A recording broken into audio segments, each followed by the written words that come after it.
आज PPI data आना है, कल सीपीआई डाटा आना है, स्क्रॉल कर करके थक गए, कहीं से कोई प्रिडिक्शन नहीं मिल रही, मिलेगी भी नहीं। ठीक है, उसकी वजह आपको पता है, ना ज़्यादातर पढ़े लिखे हैं यहाँ पे, ना ही कोशिश करते हैं। ठीक है, बाकी प्रिडिक्शन नहीं, एनालिसिस आपको दे देता हूँ मैं कि क्या हो सकता है, डाटा क्या आएगा, पीपीआई भी सीपीआई भी। ठीक है, पहले तो बात कर लें सीपीआई। सीपीआई है कंज्यूमर प्राइस इंडेक्स, ये आपका मैट्रिक है इन्फ्लेशन को मेजर करने के लिए कंज्यूमर के एंड से। और पीपीआई जो है वो आपका प्रोड्यूसर प्राइस इंडेक्स, वो आपका प्रोड्यूसर के एंड से इन्फ्लेशन मेजर करने का मैट्रिक है। ठीक है, सीपीआई जिस डायरेक्शन में आएगी, पीपीआई भी ऑलमोस्ट उसी डायरेक्शन में आएगी। ठीक है, अगर कंज्यूमर के एंड से जो है प्राइजेस रेज हो रही हैं, ठीक है, तो फिर प्रोड्यूसर के एंड से भी रेज होगी, और प्रोड्यूसर के एंड से अगर डाउन हो रही हैं तो कंज्यूमर के एंड से भी डाउन होगी। एक तो ये चीज़ ध्यान में रख लें। दूसरा, फिर कोशिश किया करें कि अपने एनालिसिस ना खुद करें। ठीक है, थोड़ा सा स्टडी करने की कोशिश किया करें।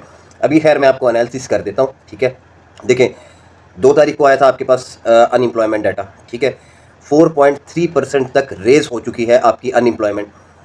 आपने क्या करना है, आपने आज आपको चलो थोड़ी सी टिप देता हूँ, आपने गूगल पे जाके फिलिप्स कर्व हाइपोथेसिस इसको पढ़ना है, इसको रिसर्च करना है आपने। ठीक है, आपके सारे कॉन्सेप्ट क्लियर हो जाएंगे। जब भी आपकी अनएम्प्लॉयमेंट बढ़ेगी, आपकी इन्फ्लेशन डाउन होगी। ठीक है, इनका इन्वर्स रिलेशन है। जब भी अनएम्प्लॉयमेंट बढ़ेगी, इन्फ्लेशन आपकी डाउन होगी। क्यों, मैं आपको बता देता हूँ वजह। देखो, बेरोज़गारी है, लोगों के पास जॉब नहीं है। जब जॉब नहीं है तो लोगों के पास पैसा नहीं है। जब पैसा नहीं है तो उनकी स्पेंडिंग नहीं है गुड्स और सर्विसेज पे, तो ऑब्वियसली गुड्स और सर्विसेज की डिमांड नहीं है। जब गुड्स और सर्विसेज की डिमांड नहीं है तो गुड्स और सर्विसेज की प्राइस डिक्लाइन होगी। जब प्राइस डिक्लाइन होगी तो ऑटोमेटिकली इन्फ्लेशन डिक्लाइन होगी।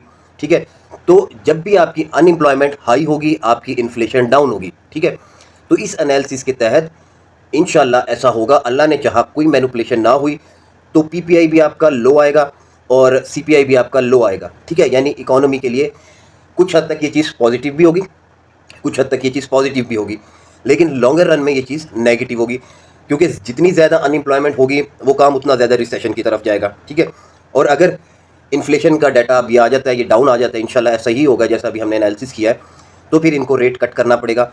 रेट कट क्यों करना पड़ेगा? रेट कट इसलिए करना पड़ेगा, जितना भी अनएम्प्लॉयड बंदा है उनको इंगेज करना है। ठीक है, जिस स्पीड से इन्फ्लेशन डाउन होती है ना, तो फिर डिफ्लेशन का खतरा हो जाता है। ठीक है, इकोनॉमी स्लो डाउन हुई है, बहुत ज़्यादा स्लो डाउन होने का खतरा हो जाता है, इसलिए इंटरेस्ट रेट गिराया जाता है, ताकि इसकी ये जिस पेस से नीचे आ रही है ना, इसकी पेस को कंट्रोल किया जाए। वहाँ से जितना अनएम्प्लॉयमेंट बढ़ रही है उनको जो है इकोनॉमी में पैसा सर्कुलेट किया जाए, इंटरेस्ट रेट घटाया जाए, ताकि उन लोगों की पहुँच तक भी पैसा आए, दोबारा उनकी परचेजिंग पावर बढ़ जाए। परचेजिंग पावर बढ़ेगी, चीज़ों की डिमांड क्रिएट होगी, तो ये इन्फ्लेशन ऑटोमेटिकली ये लेवल पे आना शुरू हो जाएगी, इकोनॉमी स्टेबल हो जाती है। ठीक है, तो ये थोड़ा सा इस तरीके से चलती है। तो मेरी रिसर्च, मेरे एनालिसिस के हिसाब से आपका डाटा जो है, मेरी स्टडी के हिसाब से वो लो आना चाहिए। ठीक है, बाकी अगर फिगर की बात कर लें तो आपके पास core PPI month on month पिछला जो था वो 0.4% था, फोरकास्ट 0.2% की है। एक्चुअल आपके पास या 0.2% आना चाहिए बिल्कुल फोरकास्ट के हिसाब से। और अगर हम अपने एनालिसिस के हिसाब से चलें तो पिछला आपके पास जो 2 तारीख को अनएम्प्लॉयमेंट आई है, अनएम्प्लॉयमेंट का डाटा आया 4.3% तक रेज हुई है, उस हिसाब से आपकी core PPI month on month 0.2% की जो फोरकास्ट है उससे भी डाउन जा सकती है। ठीक है, ये मेरा एनालिसिस कहता है। बाकी PPI month on month previous भी 0.2% थी और फोरकास्ट भी 0.2% है, और एक्चुअल भी 0.2% आ सकती है। और अगर अनएम्प्लॉयमेंट के फिगर को देखें, अनएम्प्लॉयमेंट डाटा के फिगर को, तो ये भी 0.2% से डिक्लाइन कर सकती है। तो ये तो हो गई डाटा की प्रिडिक्शन पीपीआई की। बाकी सीपीआई जो है वो कल देखेंगे, और तकरीबन इससे हमें आइडिया हो जाएगा पीपीआई से कि पीपीआई क्या आई है, तो फिर सीपीआई उस हिसाब से हम अपना एनालिसिस करके देख लेंगे। ठीक है, क्योंकि ये आपस में कोरिलेट करती है। पीपीआई अगर डिक्लाइन करेगी तो सीपीआई भी डिक्लाइन करेगी, पीपीआई अगर रेज होगी तो आपकी जो है सीपीआई भी रेज होगी। ठीक है, ये कोरिलेट करती है आपस में। दूसरा जो है, आपने ट्रेडिंग से कोशिश करना है कि 1-2 आवर पहले और 1-2 आवर बाद में इनको जो है आपने थोड़ा सा ट्रेडिंग से अवॉइड करना है, क्योंकि वॉलेटाइल हो जाती है बहुत ज़्यादा मार्केट, बल्कि ये पूरा वीक ही हाईली वॉलेटाइल है। आपके पास सीपीआई भी है कल, तो कोशिश करें थोड़ा सा जो है वो बच के रहें अभी। ठीक है, ख़ास तौर पे फ्यूचर वाले। बाकी बीटीसी का टेक्निकल एनालिसिस जो है वो फिर आपको नेक्स्ट वीडियो में देते हैं। अब थोड़ा सा बात कर लेते हैं टेक्निकल्स पे। तो इस वक्त हम लोग मौजूद हैं बीटीसी के चार्ट पे। एज़ यूजुअल काफ़ी दिन से बीटीसी अपने बुल फ्लैग के अंदर ही कंसोलिडेट कर रहा है। ठीक है, और थोड़ा सा आ जाएँ शॉर्ट प्रिडिक्शन पे, शॉर्ट एनालिसिस पे। ठीक है, तो आप लोगों को बताया गया था कि यार 58 वाले लेवल से अगर ऊपर क्लोजिंग होती है तो कुछ ना कुछ हद तक हम लोग सेफ हो जाएंगे। ठीक है, तो 58 से ऊपर आपको क्लोजिंग मिल गई थी डेली की, आज भी तकरीबन ऑलमोस्ट आपको 59 से ऊपर 59,300 तक क्लोजिंग मिली, मजीद सेफ्टी हो गई। ठीक है, आगे हमारे पास रेजिस्टेंस है सबसे पहले तो ये 62 वाले लेवल पे, ठीक है 62 वाले लेवल पे ये रेजिस्टेंस है, ये टूटती है तो फिर 63 एंड देन फिर उसके बाद 67, ठीक है। एक तो ये लेवल आपने याद रखना है। अब अगर आज हमारे पास पीपीआई डाटा पॉजिटिव आ जाता है, ठीक है, हमारे लिए मीन्स कि उसका फिगर लो आ जाता है, ठीक है, पीपीआई डिक्लाइन कर जाता है, ठीक है, और फिर साथ से कल सीपीआई भी, तो मार्केट टाइम नहीं लगाएगी 63 को तोड़ने में और 67 को तोड़ने में, ठीक है, अगर डाटा के फिगर लो आ जाते हैं। मेरा एनालिसिस कहता है, मेरी स्टडी कहती है, अगर मैं कोरिलेट करता हूँ फ्लिप कर्व अगर वाकई ही बनता है, ठीक है, तो फिर आपका जो है वो अनएम्प्लॉयमेंट बढ़ रही है तो आपका पीपीआई सीपीआई ये आपका डाउन आना चाहिए, ठीक है। ये डाउन आएगा तो मार्केट को 63 और 67 विद इन अ डे उड़ा देने चाहिए, ठीक है। तो ये थोड़ी सी जो है ये डेली के हिसाब से प्रिडिक्शन होगी। अब अगर कर लूँ वीकली के हिसाब से तो ज़्यादा लंबी नहीं कर पाऊँगा क्योंकि ना नज़ला ज़ुकाम, ठीक है, तो वो थोड़ा सा इशू है और मुझे थोड़ा सा जो है वो सांस लेने में भी दिक्कत हो रही है, ठीक है, तो इसलिए ज़्यादा लंबा नहीं कर पाऊँगा। वीकली आपके पास अच्छी क्लोजिंग मिल गई थी, ठीक है, ये आपने देखा कल वीकली क्लोजिंग आपको अच्छी मिल गई थी 58 प्लस, ठीक हो गया।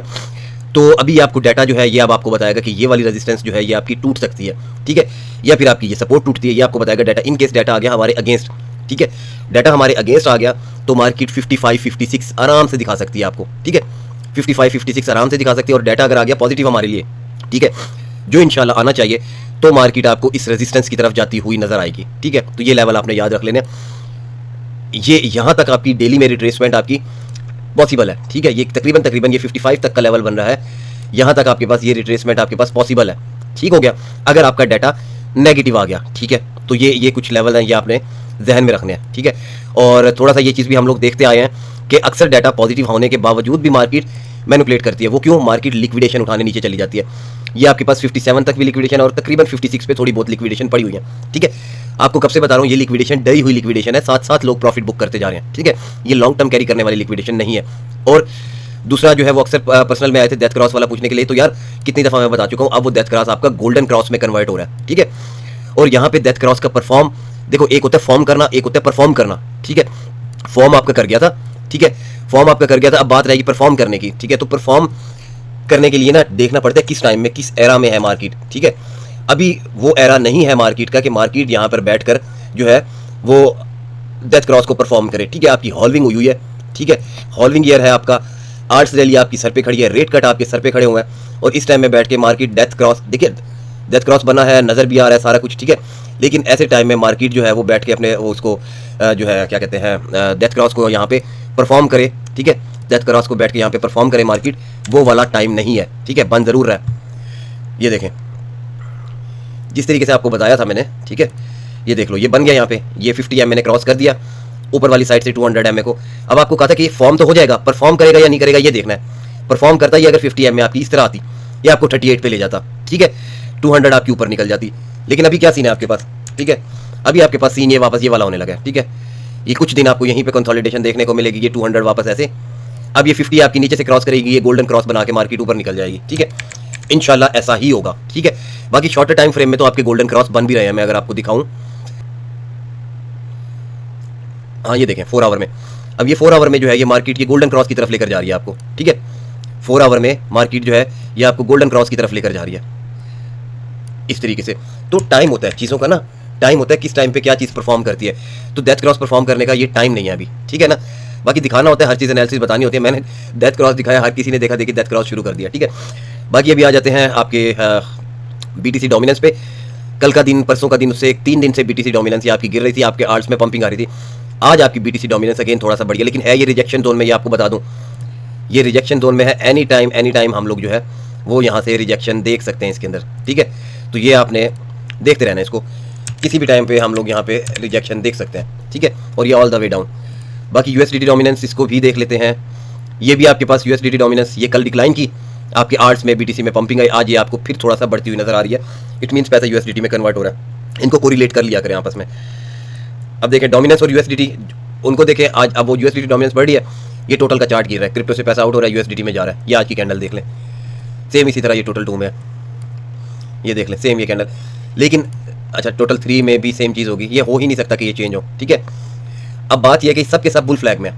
हमारे लिए पॉजिटिव चीज़ है ये है कि ये बुल फ्लैग में है, टोटल 3 भी, ये टोटल 2 भी, ये टोटल 3 भी। जब तक ये वैलिडेट है तो हम सुकून में, और सेम ये आपका बेयर फ्लैग में USDT डोमिनेंस, ठीक है।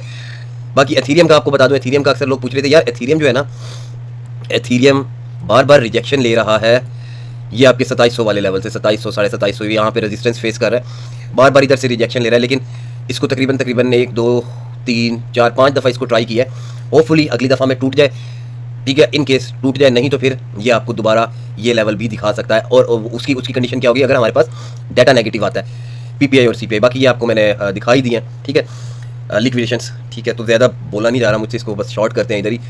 बाकी ये डाटा ये तो मैं वैसे आपको बताया हूँ ना, ठीक है, फर्स्ट पार्ट में वीडियो के। तो इनको लेवल्स को देखते रहिएगा, ठीक है। तो अपना ख्याल रखें, थोड़ा सा जो है वो अवॉइड करना है ट्रेडिंग से, खासतौर पे अगर कोई फ्यूचर वाला ये वीडियो देख रहा हो तो। ठीक हो गया, अपना ख्याल रखें। नेक्स्ट वीडियो में मिलते हैं, डाटा के बाद मिलते हैं फिर, ठीक है। अल्लाह हाफिज़।